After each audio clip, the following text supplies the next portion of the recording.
এত চিন্তা করে ভেবেচিন্তে কি হবে? মাঝে মধ্যে তো একটু খাওয়া যেতেই পারে। অনেক দিন বাদে দুজনের পছন্দ মতো একদম ঝাল ঝাল করে রাতে রান্না করলাম আলু দিয়ে মুরগির মাংস, সাথে আরও অনেক কিছুই ছিল। কেমন আছেন সবাই? এই তো বেশ ভালোই আছি। সকাল সকালই ঘুম থেকে উঠেছি, তিনজনই উঠে পড়েছি একসাথেই বলা যায়, ওই 7টার পরপরই।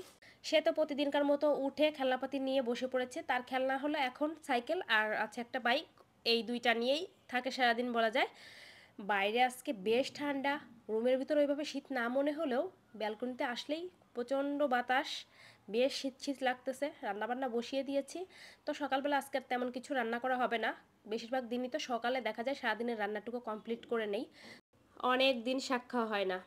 বেশ কিছু দিন পরে আজ শাক রান্না করব। কলমি শাক নিয়ে এসেছে। এখন দেখি শাক আনতে বললে শুধু কলমি শাকটা নিয়ে আসে। এর আগে শুধু লাল শাক নিয়ে আসতো, লাল শাকে খাওয়া হতো। অন্যান্য শাক কমই খাওয়া হয়। তো ডালটা সোমবার দিয়ে দিলাম, লাউ দিয়ে ডাল রান্না করছি। চুলার হিটটা একদমই লো। ওই যে চুলার জালটা ঠিকঠাক না থাকলে দেখা যায় রান্নাও সুন্দর হয় না, কালারও ঠিকঠাক আসে না। ইলেকট্রিক চুলায় দিয়ে দেবো। এইভাবেই রান্নাবান্না কমপ্লিট করতে হয়, কি আর করার, কিছু করার নেই। আজকে তো সকালে বেশি কিছু আর রান্না করব না। এই ডাল রান্না করব, আলু সিদ্ধ দিয়েছি, ডিম ভাজি করব, শাক ভাজি করব। আর বাকি রান্নাবান্না ভাবছি আজকে রাত্রে করব। রাত্রে হঠাৎ ওই মাঝে মধ্যে রান্না করা হয়, কারণ রাতের রান্না যেহেতু তেমন বেশি পছন্দ না, বেশি একটা করা হয় না। তো আজকে একটু মাংস রান্না করব।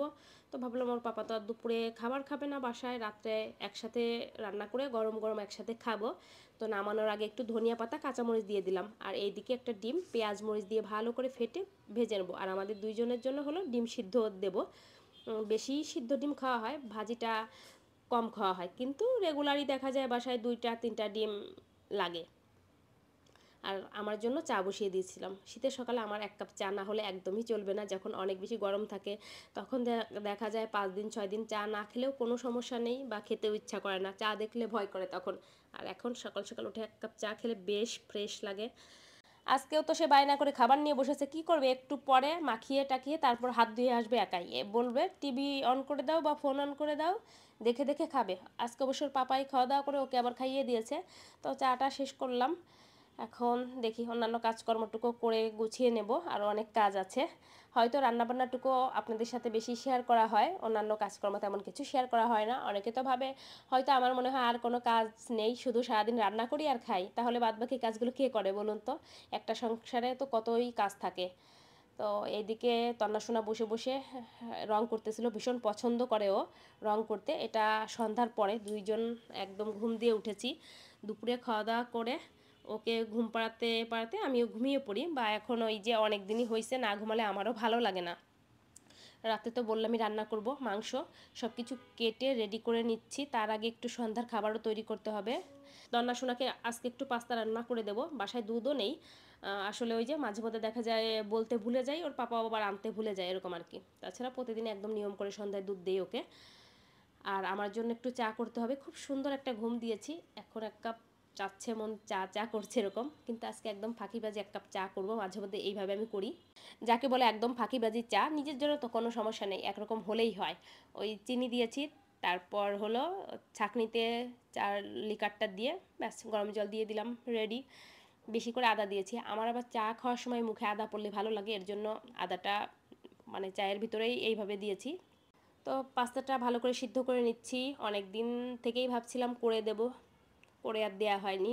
নুডলস পাস্তা এই টাইপের খাবারগুলো তো বাচ্চারা ভীষণ পছন্দ করে, কিন্তু কমই দেওয়া হয় বলা যায়। মাঝে মধ্যে দেই, বা যখন ও একটু বলে। তো তেলে দিয়েছিলাম হলো রসুন, তারপর কিছু টাইম একটু ভেজে একটা ডিম দিয়ে দিলাম, পাস্তাটা দিয়ে দিলাম। আর কাঁচামরিচটা তো দেবো না, দেবো একটু গোলমরিচের গুঁড়া। যেহেতু এখন শীতকাল চলে এসেছে, খাবার দাবারে গোলমরিচ তারপর আদার পরিমাণটা একটু বাড়িয়ে দিলে বেশ শরীরের জন্য ভালো, ঠান্ডা কাশির জন্যও কিন্তু ভালো। গোলমরিচ দিয়েছি, তারপর দিয়ে দিয়েছিলাম একটু ধনিয়া পাতা। সসটা দেবো নামানোর পর প্লেটের একটা সাইডে, কারণ সসেও তো অনেক ঝাল থাকে টমেটো সসে, এর জন্য। পাস্তার মশলাটাও দিয়ে দিলাম।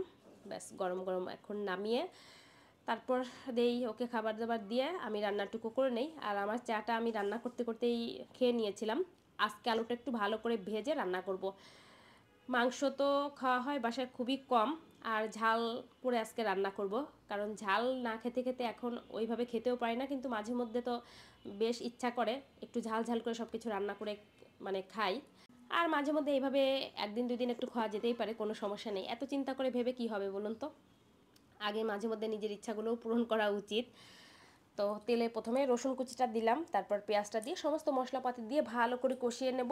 আর চিকেনটা সকালবেলায় আমি একদম রেডি করে রেখে দিয়েছিলাম, আবার একটু ফ্রিজ থেকে বের করে ধুয়ে নিয়েছি।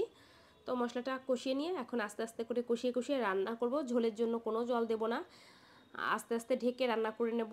আর এখন দেখছি যে কোনো রান্নায় আমার হলো গরম মশলার পেস্ট থেকে যদি ধনিয়া পাতা নামানোর আগে দিই বেশি ভালো লাগে। আলুটাও দিয়ে দিয়েছি, একসাথে কষিয়ে নেব। এর মাঝে আবার মেয়েটাকে একটু পড়তেও বসাবো। রান্নাটা আস্তে আস্তে হতে থাক। ভাত বসিয়ে দিয়েছি পাশের চুলায়, গরম গরম ভাত। আর এই তো গরম মাংস দিয়ে রাত্রের খাবার খাবো।